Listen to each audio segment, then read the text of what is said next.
Today I want to begin with the good news, the approval of the Oxford AstraZeneca vaccine, which is a fantastic achievement for British science, and which will allow us to vaccinate more people and also vaccinate them more quickly.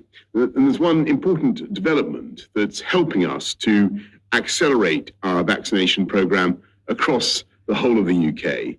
We've had new advice from the Joint Committee on Vaccination and Immunisation that the first dose can protect people against the worst effects of this virus because the benefits kick in after 2 or 3 weeks. And so from now on, we will give a first dose to as many vulnerable people as possible, with the second dose to follow 12 weeks later.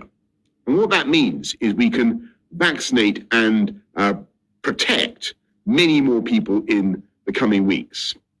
I know that everyone watching this will want to know when you can get your vaccine. And all I want to say is that we are working as hard and as fast as we can to get the supplies to you. And as soon as we have the supplies, we'll be getting them into people's arms. To summarize where we are, we have to face the fact that we've got two big things happening at once in our fight against COVID. One's working for us and one working against us. On the plus side, we've got 2 valid vaccines and we're racing, as I say, to get them out.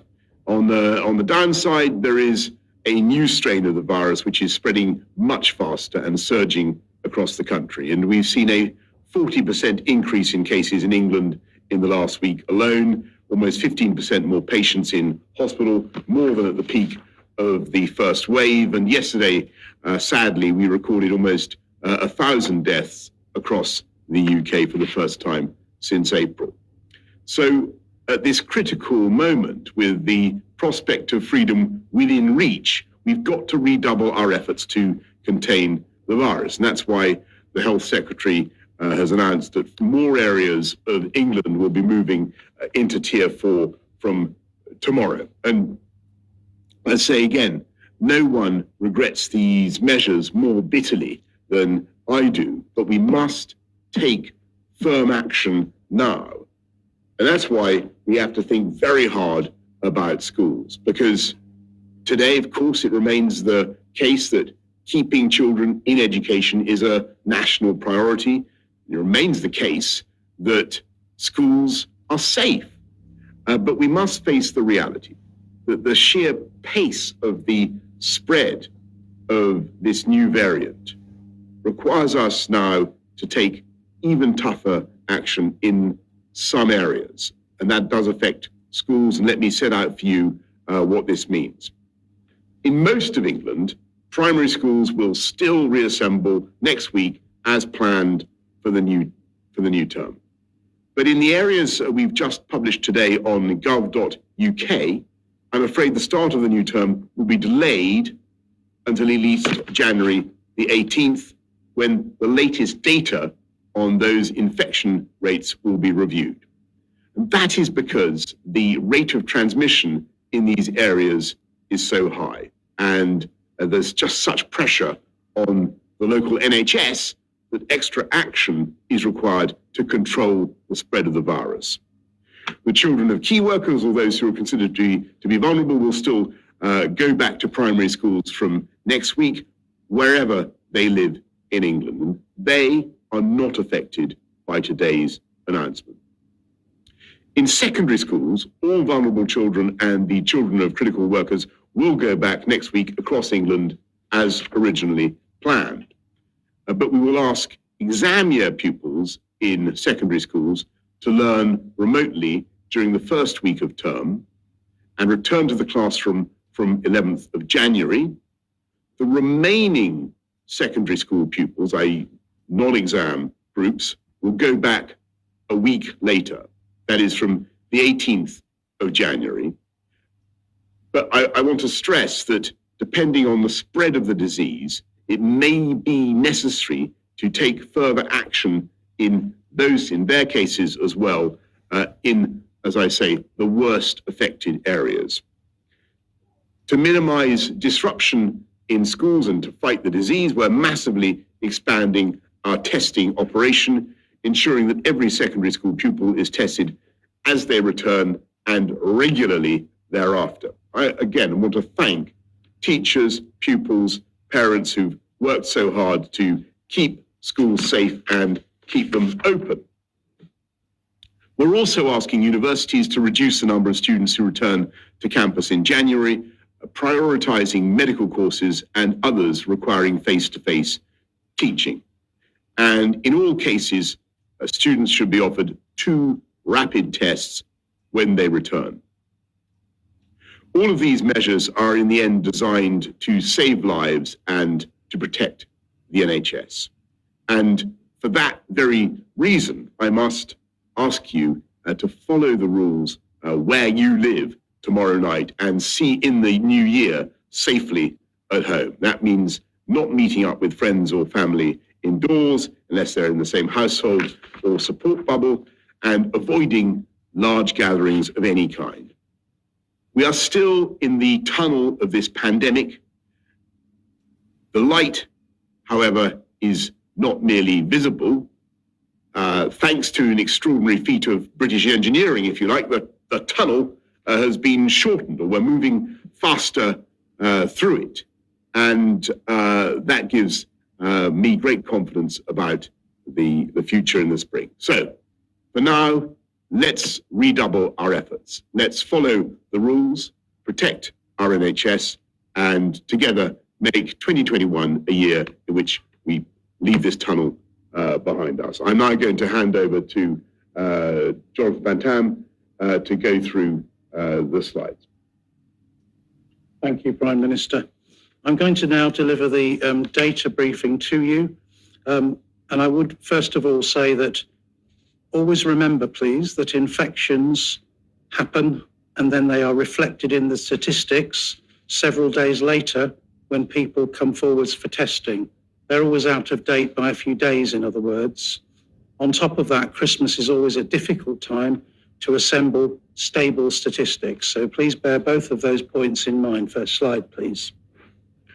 You can see here 2 pictures of the UK, one based on the 10th of December and one based on the 24th of December. And you can see that the average case rate per 100,000 through testing is 190 per 100,000 on the left, rising to 380 per 100,000 as a UK average by Christmas Eve. The heat maps on the geographic representation, the darkest areas are the hottest areas, and you can see overall there's been a considerable growth across the national footprint in that time, and particularly centred on London, the South East and the home counties, and also South Wales. Next slide, please. This is now being reflected in the number of people going into hospital with COVID-19 across the UK. On the extreme left, you can see Scotland, Northern Ireland and Wales, and then you can see the English regions on the right of the slide.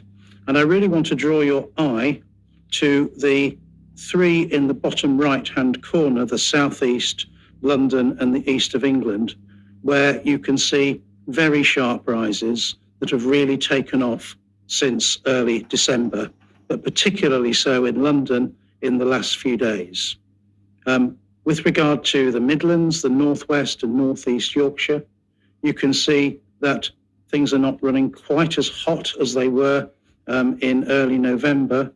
They've come down a bit, but they have not really, they've stabilised at a high rate. They have not dropped low. So that's equally a problem that we face now. Next slide, please. Data from the Office for National Statistics show you here from the surveys the estimated number of people testing positive in England over time, from typically at the start of the autumn, 1 in 900 people testing positive, to a point just before Christmas where nationally in England, 1 in 70 people were testing positive. And you can see the effect of the national restrictions bringing the curve down in the period between 6th November and 5th December. But then, unfortunately, you can see the sharp takeoff after that. That is all too familiar to all of us now. A little word on this slide on the new variant coronavirus, which has been reported widely in the media. Testing that is compatible with identification of the new variant are the dark blue lines, and the other variants, or the old or the pre-existing variants, if you like, are the brown lines.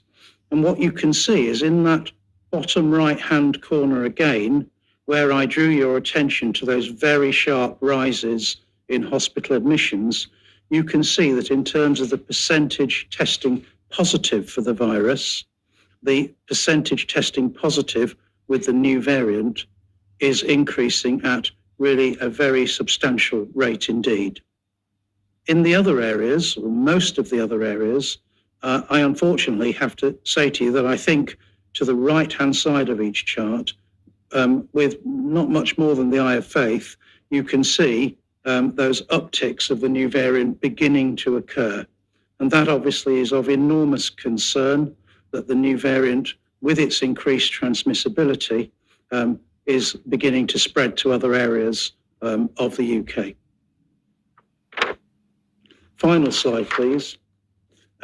This slide really geographically summarises where we are in terms of the tier restrictions being announced today. A very large proportion of the UK, 78% of the population, are as of tomorrow being placed into tier 4, with a small minority remaining in tier 3 and almost nowhere now left in tier 2 and tier 1. So you can see, unfortunately, it is a pretty grim and depressing picture at the moment. The situation in the UK is precarious in many parts already, particularly the southeast and London. And it is almost certainly true that the NHS has not yet seen the impact of the infections that will have occurred during mixing on Christmas Day. And that, unfortunately, is also rather sobering. So given that picture, I just want to say, look, I know New Year is coming up. I know it's normally a time of great festivity and enjoyment, but you have just got to play your part now in bringing us back from this very dangerous situation that we find ourselves in. I'll stop there, Prime Minister, on the Thanks very much, Jonathan. That's very helpful. Steve, anything you want to add from the perspective of the NHS? Yes, thank you, Prime Minister. And as the Prime Minister has said, and as JVT has shown you in the slides, high infection rates from COVID are causing significant pressure on the NHS. And that is particularly the case in those parts of the country where the new variant has arisen. And that's led to a rapid rise in infection rates. And again, as JVT has shown you, unfortunately, a high number of hospital admissions, and that's particularly London, the southeast and the east of England. So I'd like to start tonight by paying a huge tribute to all our NHS staff throughout the country. They have worked incredibly hard over this year, managing patients from this pandemic. And over the festive period, they have had to work even harder, particularly, as I've said, in those areas which are seeing those high infection rates with the new variant. They have absolutely gone the extra mile. In fact, they have gone many, many extra miles over the course of the year. And as JVC again has said, it will continue to be tough over the next few weeks. But of course, everybody is able to help the NHS and to assist our incredible staff and play their own parts. As both the Prime Minister and Jonathan have said, we know it's the end of the year. It's a time where people traditionally want to celebrate, but it's absolutely vital that this year everybody continues to follow the guidance by staying at home and not mixing. My colleagues, as I've said, up and down the country, continue to work hard with record numbers of patients with COVID, and of course, keeping vital services such as cancer treatment and accident emergency departments open at the same time for people who don't have COVID. So we can all play our part in fighting this terrible virus, stay at home, mark the new year with just nearest and dearest within the rules. This action will reduce infections, relieve pressures on hospitals, and that's how everybody can help to save a life. COVID loves a crowd, so please leave the parties for later in the year. Prime Minister. Thanks very, very much, Steve. And I'm sure everybody will echo what you've just said about our wonderful NHS care workers, everybody keeping people safe this winter. Let's go to questions from the public and